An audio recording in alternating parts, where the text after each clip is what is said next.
Chapter 32. The pass list is out. With the end of June came the close of the term and the close of Miss Stacy's rule in Avonlea School. Anne and Diana walked home that evening, feeling very sober indeed. Red eyes and damp handkerchiefs bore convincing testimony to the fact that Miss Stacy's farewell words must have been quite as touching as Mr. Phillips had been under similar circumstances 3 years before. Diana looked back at the schoolhouse from the foot of the spruce hill and sighed deeply. "Oh, it does seem as if it were the end of everything, doesn't it?" she said dismally. "You oughtn't to feel half as badly as I do," said Anne, hunting vainly for a dry spot on her handkerchief. "You'll be back again next winter, but I suppose I've left the dear old school forever. If I have good luck, that is. It won't be a bit the same. Miss Stacy won't be there, nor you, nor Jane, nor Ruby, probably. I shall have to sit all alone, for I couldn't bear to have another desk mate after you. Oh, we have had jolly times, haven't we, Anne? It's dreadful to think they're all over." 2 big tears rolled down by Diana's nose. "If you would stop crying, I could," said Anne imploringly. "Just as soon as I put away my hanky, I see you brimming up, and that starts me off again. As Mrs. Lynde says, if you can't be cheerful, be as cheerful as you can. After all, I dare say I'll be back next year. This is one of the times I know I'm not going to pass. They're getting alarmingly frequent." "Why, you came out splendidly in the exams Miss Stacy gave." "Yes, but those exams didn't make me nervous. When I think of the real thing, you can't imagine what a horrid, cold, fluttery feeling comes around my heart. And then my number is 13, and Josie Pye says it's so unlucky. I'm not superstitious, and I know it can make no difference, but I still wish it wasn't 13. "I do wish I was going in with you," said Diana. "Wouldn't we have a perfectly elegant time? But I suppose you'll have to cram in the evenings." "No, Miss Stacy has made us promise not to open a book at all. She says it would only tire and confuse us, and we are to go out walking and not think about the exams at all, and to go to bed early. It's good advice, but I expect it will be hard to follow. Good advice is apt to be, I think. Prissy Andrews told me that she sat up half the night every night of her entrance week and crammed for dear life, and I determined to sit up at least as long as she did. It was so kind of your Aunt Josephine to ask me to stay at Beechwood while I'm in town." "You'll write to me while you're in, won't you?" "I'll write Tuesday night and tell you how the first day goes," promised Anne. "I'll be haunting the post office Wednesday," vowed Diana. Anne went to town the following Monday, and on Wednesday Diana haunted the post office, as agreed, and it got her letter. "Dearest Diana," wrote Anne, "here it is, Tuesday night, and I'm writing this at the library at Beechwood. Last night I was horribly lonesome all alone in my room, and wished so much that you were with me. I couldn't cram because I promised Miss Stacy not to. But it was as hard to keep from opening my history as it used to be to keep from reading a story before my lessons were learned. This morning Miss Stacy came for me and we went to the academy, calling for Jane and Ruby and Josie on our way. Ruby asked me to feel her hands, and they were as cold as ice. Josie said I looked as if I hadn't slept a wink, and she didn't believe I was strong enough to stand the grind of the teacher's course, even if I did get through. There are times and seasons even yet when I didn't feel that I've made any great headway in learning to like Josie Pye.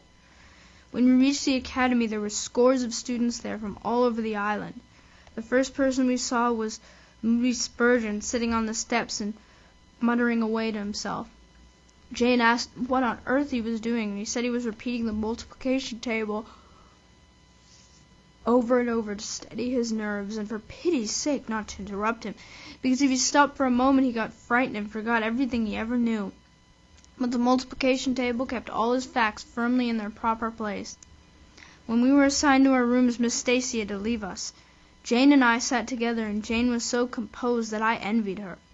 No need of the multiplication table for good, steady, sensible Jane. I wondered if I looked as I felt, and if they could hear my heart thumping clear across the room. Then a man came in and began distributing the English examination sheets. My hands grew cold, then my head fairly whirled around as I picked it up. Just one awful moment. Diana, I felt exactly as I did 4 years ago when I asked Marilla if I might stay at Green Gables, and then everything cleared up in my mind and my heart began beating again. I forgot to say that it had stopped altogether, for I knew I could do something with the paper anyhow. At noon we went home for dinner and then back again for history in the afternoon.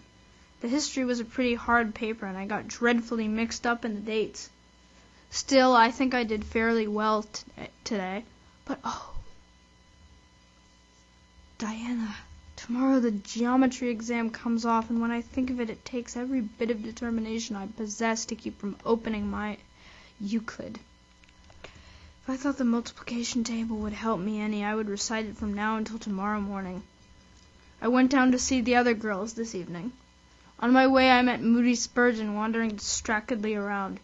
He said he knew he had failed in history and he was born to be a disappointment to his parents, and he was going home on the morning train. And it would be easier to be a carpenter than a minister anyhow. I cheered him up and persuaded him to stay till the end because it would be unfair to Miss Stacy if he didn't. Sometimes I wished I was born a boy, but when I see Moody Spurgeon I'm always glad I'm a girl and not his sister. Ruby was in hysterics when I reached their boarding house. She had just discovered a fearful mistake she had made in her English paper. When she recovered, we went uptown and had an ice cream. How we wished you had been with us. Oh, Diana, if only the geometry examination were over. But there, as Mrs. Lynde would say, the sun will go on rising and setting whether I fail in geometry or not. That is true, but not especially comforting. I think I'd rather it didn't go on if I failed. Yours devotedly, Anne. The geometry examination and all the others were over in due time, and Anne arrived home on Friday evening, rather tired but with an air of chastened triumph about her. Diana was over at Green Gables when she arrived, and they met as if they had been parted for years. You old darling, it's perfectly splendid to see you back again. It seems like an age since you went to town, and oh, Anne, how did you get along? Pretty well, I think, in everything but the geometry. I don't know whether I passed it or not, and I have a creepy, crawly presentiment that I didn't. Oh, how good it is to be back. Green Gables is the dearest, loveliest spot in the world. How did the others do? The girls say they know they didn't pass, but I think they did pretty well. Josie says the geometry was so easy, a child of 10 could do it. Moody Spurgeon still thinks he failed in history, and Charlie says he failed in algebra. But we don't really know anything about it and won't until the pass list is out. That won't be for a fortnight. Fancy living a fortnight in such suspense. I wish I could go to sleep and never wake up until it is over. Diana knew it would be useless to ask how Gilbert Blythe had fared, so she merely said, "Oh, you'll pass all right. Don't worry." "I'd rather not pass at all than come out pretty well up on the list," flashed Anne, by which she meant, and Diana knew she meant, that success would be incomplete and bitter if she did not come out ahead of Gilbert Blythe. With this end in view, Anne had strained every nerve during the examination. So had Gilbert. They had met and passed each other on the street a dozen times without any sign of recognition, and every time Anne had held her head a little higher and wished a little more earnestly that she had made friends with Gilbert when he asked her, and vowed a little more determinedly to surpass him in the examination. She knew that all Avonlea Junior was wondering which would come out first. She even knew that Jimmy Glover and Ned Wright had a bet on the question, and that Josie Pye had said there was no doubt in the world that Gilbert would be first. And she felt that her humiliation would be unbearable if she failed. But she had another and nobler motive for wishing to do well. She wanted to pass high for the sake of Matthew and Marilla, especially Matthew. Matthew had declared to her his conviction that she would beat the whole island. That, Anne felt, was something it would be foolish to hope for, even in the wildest dreams. But she did hope fervently that she would be among the first 10, at least, so that she might see Matthew's kindly brown eyes gleam with pride in her achievement. That, she felt, would be a sweet relief indeed for all her hard work and patient grubbing among unimaginative equations and conjugations. At the end of the fortnight, Anne took to haunting the post office also, in the distracted company of Jane, Ruby, and Josie, opening the Charlottetown dailies with shaking hands and cold, sink-away feelings as bad as any experience during the entrance week. Charlie and Gilbert were not above doing this too, but Moody Spurgeon stayed resolutely away. "I haven't got the grit to go there and look at a paper in cold blood," he told Anne. "I'm just going to wait until somebody comes and tells me suddenly whether I passed or not." When 3 weeks had gone by without the pass list appearing, Anne began to feel that she really couldn't stand the strain much longer. Her appetite failed and her interest in Avonlea doings languished.